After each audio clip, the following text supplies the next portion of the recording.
because of course I can be an athlete who participates in UTMB events and Golden Trail events and maybe some other events. And of course, if I had to be tested, or like if the organization, let's say UTMB, says, hey, Nikki, you are running our events, we think you make part of the elite field, you need to be subject to this kind of anti-doping framework or system, which maybe we'll get into. Like, will I be forced to do this? Is it an opt-in system? Like, who are going to be the athletes we're going to kind of who will be part of this system? And if I switch between event circles, would it mean that essentially I'm also being tested for all the events I do? Like, yep. So the way this sort of thing would normally work practically, so you've got two types of testing: in competition, which happens when you finish your event, and out of competition, which happens outside of the event time. Could be at home, could be while you're training or whatever. So in competition, you sign up for a race, and part of that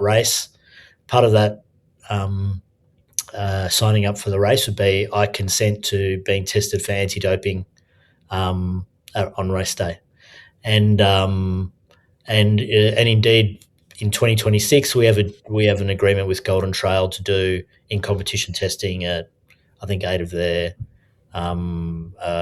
races.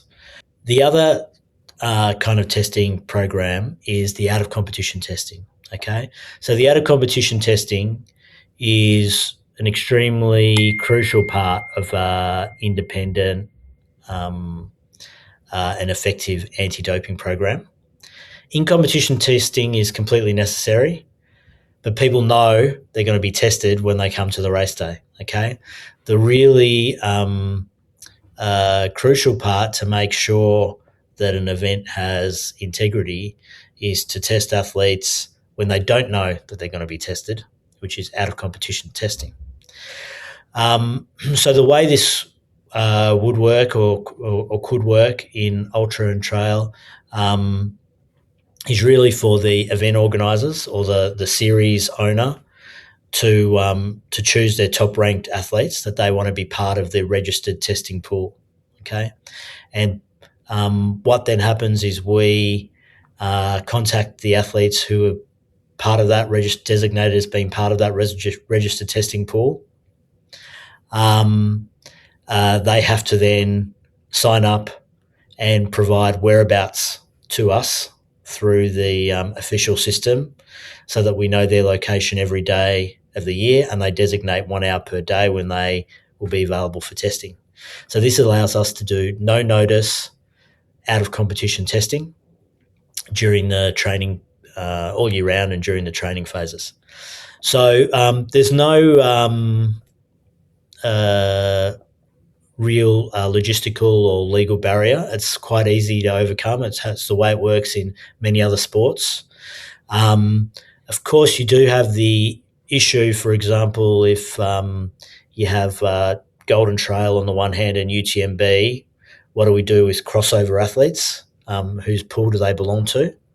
An athlete doesn't have to provide if they're in both pools, they don't have to provide whereabouts twice. We would coordinate that with the two organisations. So it's something that's completely workable. There's quite a few steps to go through to get there. But it can work.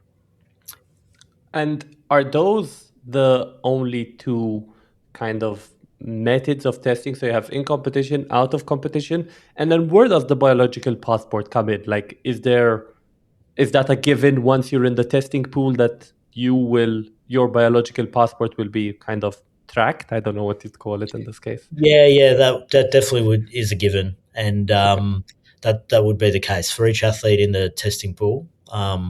Their biological passport would be tracked.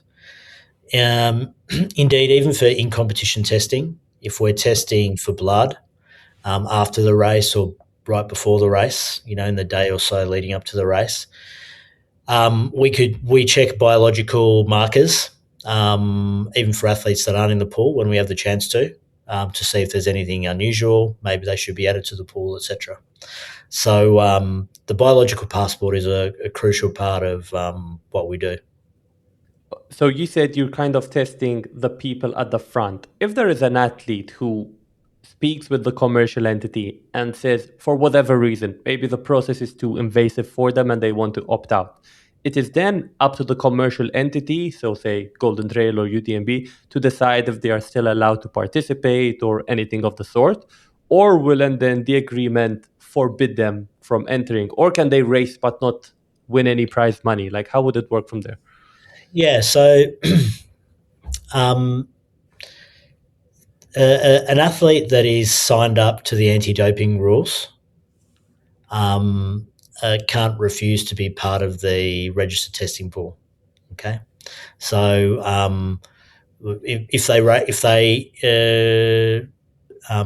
if they're racing at all and they've been nominated as being part of our registered testing pool, they'll have to, it's part of the requirements of the rules that they have to give their whereabouts and be available for testing. There's no opt in or opt out of that for these athletes.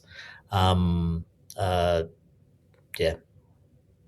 Okay. And how typically is like do how often do you feel that athletes don't understand what they're getting themselves into, and like how much advocacy is the right word, maybe like um yeah, how much are they helped throughout the process ahead of time? Like, is there typically a Okay. grace period? I've seen some of a grace period, for example, in some sports.